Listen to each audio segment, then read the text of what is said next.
Hello there and welcome to the final part of the Burt World campaign in Stellaris, where last time, after a lot of build-up waiting to save the galaxy, somebody else saved the galaxy, one of the ancient empires. I was so disappointed, I ended up going and destroying them and stealing all of their population, but that wasn't enough to satisfy my desire for galaxy saviorship. We've come back now, armed with console commands, which we can use to force some endgame crises to spawn, or at least we can force a few of them to spawn. Most of them failed for one reason or another. You can see all sorts of reasons there on the left, I suppose. I think I didn't have the DLC, maybe, that some of them are linked to, not quite sure if that's what's going on. But some crises did occur after I spanned all of the available ones in the debug list. Here are some notifications related to these. The problem I found though is that actually some of the events that are listed as crises are actually kind of reverse crises, where the crisis is that a new faction spawns to fight other crises. So this actually makes things easier for us. Well, if they actually go and help at all. I didn't see them do anything in this case, so it probably didn't help all that much.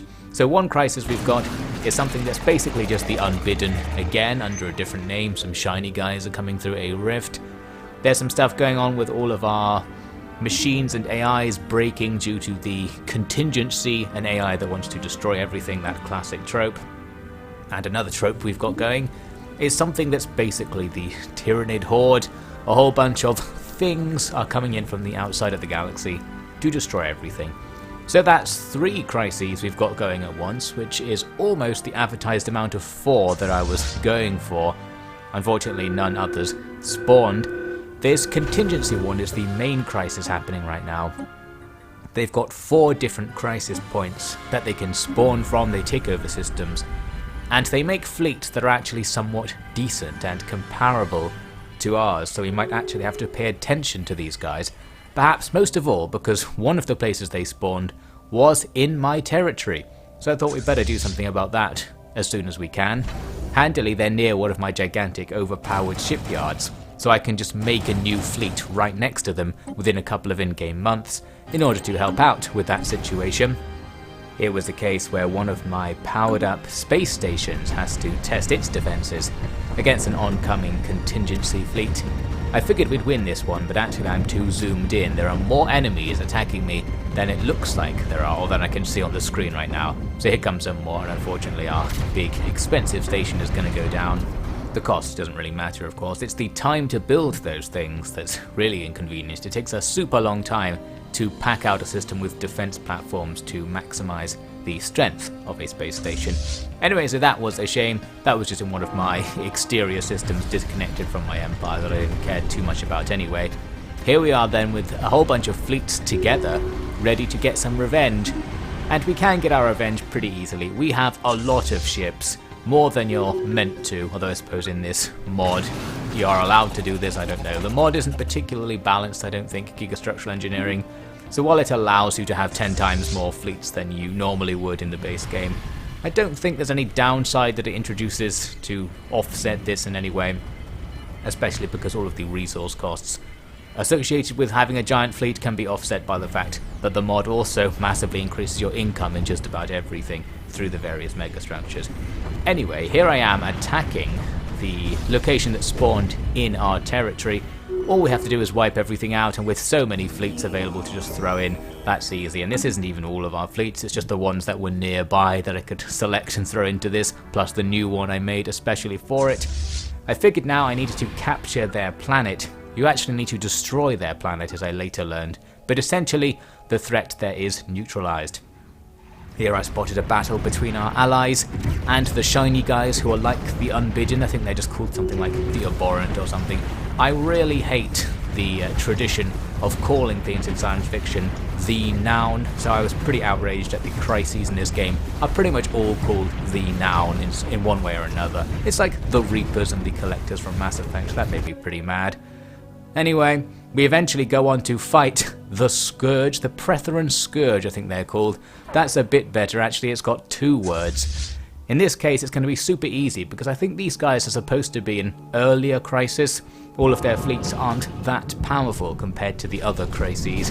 So just sending a few ships over is going to be more than enough to absolutely wipe them out with very little chance of us taking any casualties.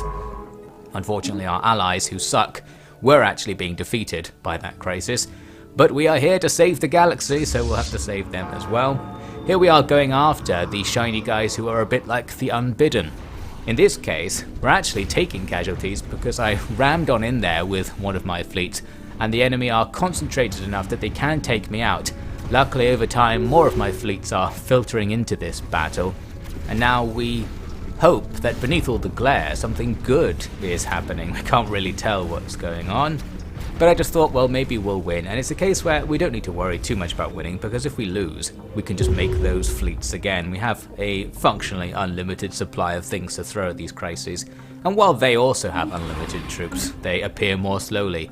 In this case, we did win the battle after just taking a whole bunch of losses. We took out their portal, and that's the crisis over, really. We've dealt with that one easily enough. The Scourge is dealt with soon after this. We just went around and took out all of their fleets.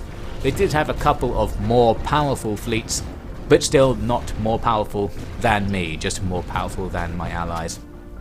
So the League of something or other worlds up north took a whole bunch of casualties in this war, but they were then saved by their association to the glorious Let's Save the Galaxy Federation. Now we just need to move on and take out the other contingency worlds. There are 4 worlds, as I said, and they're just spawning fleets, pretty decent fleets, that weren't very aggressive, luckily for the galaxy. They didn't really do anything with them. They just kind of waited for me to show up, and eventually I do show up with a whole bunch of things, and we go hog wild. You can see again the balance bar is confusing. It says that we have a gigantic disadvantage, if that's what that bar is meant to mean. Maybe it's just the number of ships in total or something. Soon after, though, it starts to make its way towards being in our advantage, and then suddenly everything is fine. It jumps left and right all over the place. We win. So whoever's providing these analytics on the battles needs to up their game, but looks like we won pretty resoundingly. Now we can bomb that planet and get rid of the contingency here as well. Here's another battle against the contingency, where we're just absolutely ramming through everything they have, taking another world, and then you have to sit there for quite a long time to actually bomb the planet into destruction. Takes a while. So now we're going to do a bit of a skip to the end of this era, really. The contingency was a pretty long crisis because there was like an extra stage. After you defeat all 4 parts of it, there's a 5th part which you have to go and take out, which is what's happening right now. Because it's just a single system you have to invade, we could send loads of stuff. We actually lost a flagship and an admiral in this battle, which is a rarity, because we tend not to lose characters. Our characters have like 2,000 year lifespans due to our tech at this stage, so they just don't die. So there we go, we did lose at least 1 citizen in this war. And now we've taken out the home planet of the contingency, or their base, whatever this is, the place that's causing them to try and take over the universe. Taking it out stops them from taking over the universe, and the universe is fine. So we now move into my next phase of my plan to end this campaign in a something happens sort of way. What I wanted to know is, could the Let's Save the Galaxy Confederation defeat me if I left it, which I just did, as you could see, and then I was just really annoying to them to try and get them to invade me. Since they're all allied together, they would all attack at the same time. So it's basically, can I defeat the galaxy now? I'm easily strong enough to save the galaxy. We saved it, no problems whatsoever. And I figured, if I don't build any more ships, don't give any orders, other things like that, maybe I would eventually fall to the rest of the players as they gradually built more and more ships to keep coming at me. I couldn't get them to declare war on me, but what I could do eventually is whip out the console commands and force them to be at war with me via these commands. I actually had some difficulty because sometimes they would refuse for reasons unknown. We're going to do another skip now because I actually forgot to film some footage, or I accidentally stopped filming for like 10 plus in-game years. So we cut now to a different situation where there are enemies everywhere because we're at war with most of the galaxy. The places we're not at war with were ones that just refused to go to war with me. I couldn't get the console commands to put them in a war with me for some reason. You can also see there's a new faction, the Compound. This is the endgame crisis that was supposed to show up, the one that's associated to the Gigastructural Engineering mod, and it's the most powerful and dangerous of all of the crises. The contingency, by the way, happened again. I think it finally happened naturally after a long time, and the fact it's already happened doesn't prevent that from happening. So now we have 2 crises at once, including the big one. The compound are literally invincible, so that's something a little bit more of a crisis to deal with. And you can see they've been taking over lots of stuff over to the east. They started with just one system. And I'm doing my new challenge run rules of not giving any orders. I'm just sitting here, occasionally building ships or doing some economic micro. I figured if I just don't do anything, will the galaxy fall? Let's find out. We've also got this little extra system I was able to teleport to, which is part of a sort of plot line which you need to do to defeat the compound by finding their secret weakness with science ships. So while I didn't know that's what this was about, I am secretly fighting the compound by doing those research projects on behalf of the rest of the galaxy. That galaxy, despite mostly being at war with me, didn't really do very much. We can see something weird going on here as they're trying to attack me, but not really. I'm interrupted by this message. The research project I was mentioning ends up discovering that there's some kind of giant ship trapped inside a star in this mysterious system. And this giant ship happens to know the secret to defeating the compound because it was created by God to destroy them or something. Something very random like that's going on. Anyway, the secret is you just have to put some negative mass in your lasers or something, and we have a whole bunch of negative mass collected as exotic resources. So eventually we'll be able to make weapons that pierce the invincibility of the compound. And this clip right here is representative of our war with the Federation. They sent some ships to come into our system, they saw our stuff and then they left. That's pretty much it. They did take some of our territory and I didn't really try to stop them, or at all try to stop them. But in most cases they took some and then stopped when they encountered like a space station or one of our fleets.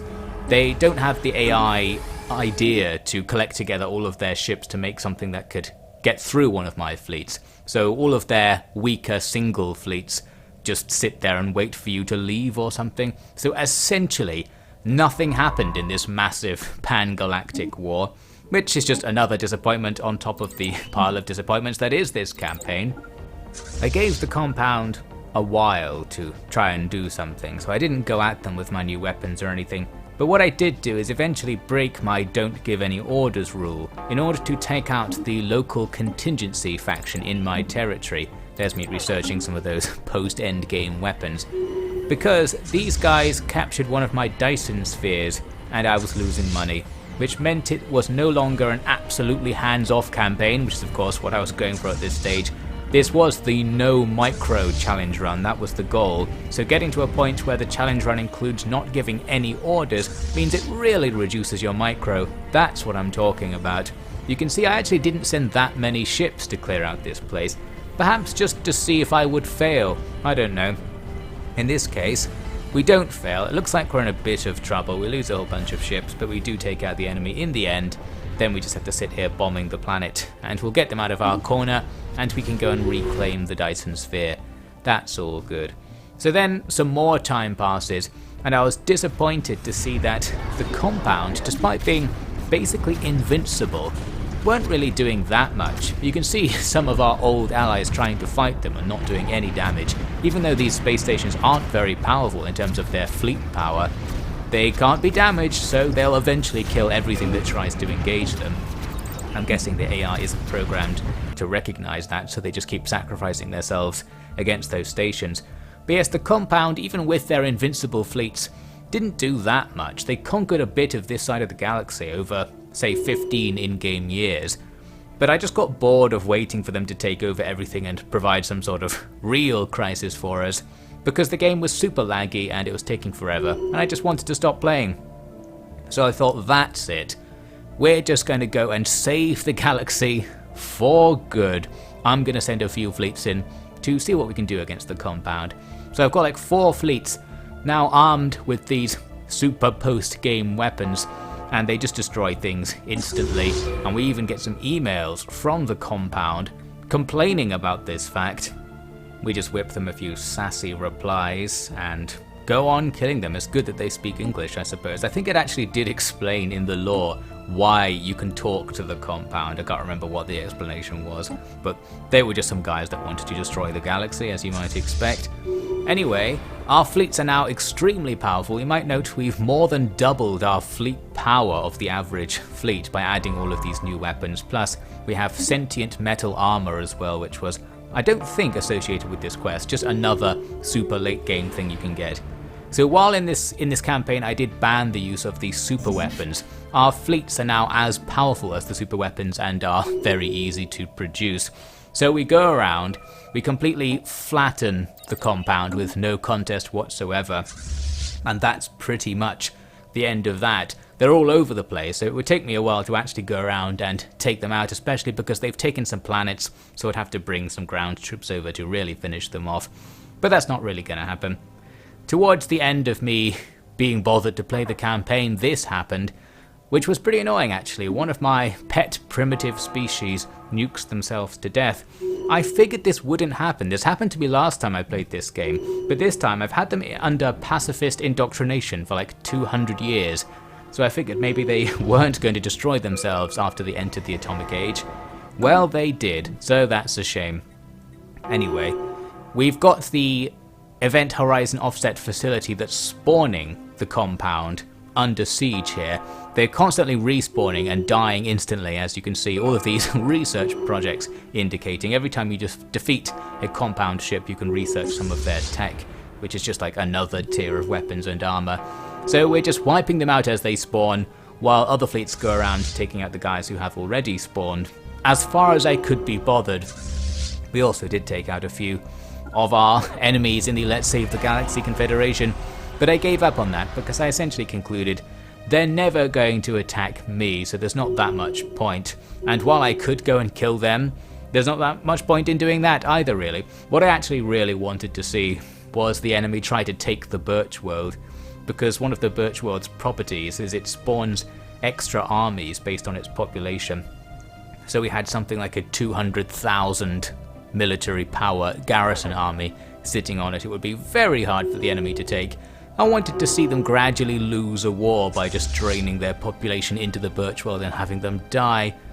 But unfortunately, the lag and the amount of gameplay required to get to anything like that would have been too great. I was actually going to try disbanding all of my things and seeing if they would attack me after that. But then I thought, well, I guess they would. That's not very interesting. Can they beat me if I don't have any ships or stations? Yeah, I guess they can. So let's just skip that and presume they would do it eventually.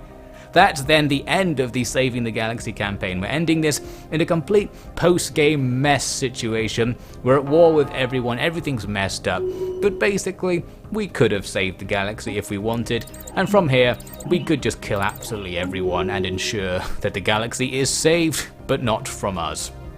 But we're not going to do that. So thanks for watching this campaign. It didn't go like I wanted, however, I did achieve my low micro dream of not having to do any of the economy gameplay for the most part, which was great, so that was something. Next I'm going to try and play Nobunaga's Ambition, which is something that's been on a few of the Abridged campaign votes in the past and always come in a middling sort of position. But I just remembered it and I was like, I'm going to finally try to learn and play this game. It's essentially something like Crusader Kings 2 crossed a little bit with Total War, but from Japan, so you might like it, I might like it even. Let's find out by playing that some more. Oh, here's the guy who hooked me up with God, by the way, and told me how to defeat the compound. It implied that something else was going to happen, but I think you might have to have a DLC to make it happen as far as I know. Anyway, more Abridged commentaries in other things are on the way. Thank you for watching this one. I'll see you in another one.